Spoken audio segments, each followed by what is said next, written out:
আসসালামু আলাইকুম। আজকে আমি টাঙ্গাইলের আঞ্চলিক ভাষায় আপনাদের সাথে কথা বলবো, মানে ভয়েস দেবো আর কি। তো কিবা আছেন ব্যাগকে?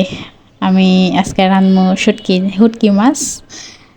তো প্রথমে দিছি পেঁয়াজ, কড়াইতে পেঁয়াজ দিছি, তেল দিছি, মরিচ দিছি, হুটকি গইনা দিয়ে দিতেছি। হুটকির মধ্যে তিন ধরনের হুটকি আছে।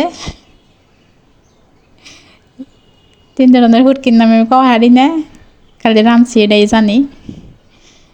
যাই হোক, ছুটি শুটকির নাম জানি খালি।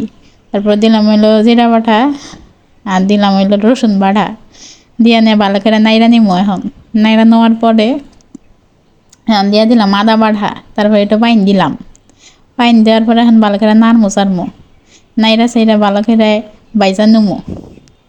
বাইজা নেওয়ার পরে দিলাম হইলো হলুদ গুঁড়া, হলদের গুঁড়া, মরিচের গুঁড়া, মরিচের ফাঁকি, তারপরে হজের ফাঁকি, রান্ধনি হজের ফাঁকি দিলাম একটু। তারপরে একটু ভালো করে কষায় টষায় নিমু, বালা করে কষামো, বালা করে কষাইয়া দিলাম ওটা নুন।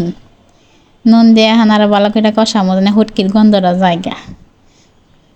তারপরে বালা করে কষানোর পরে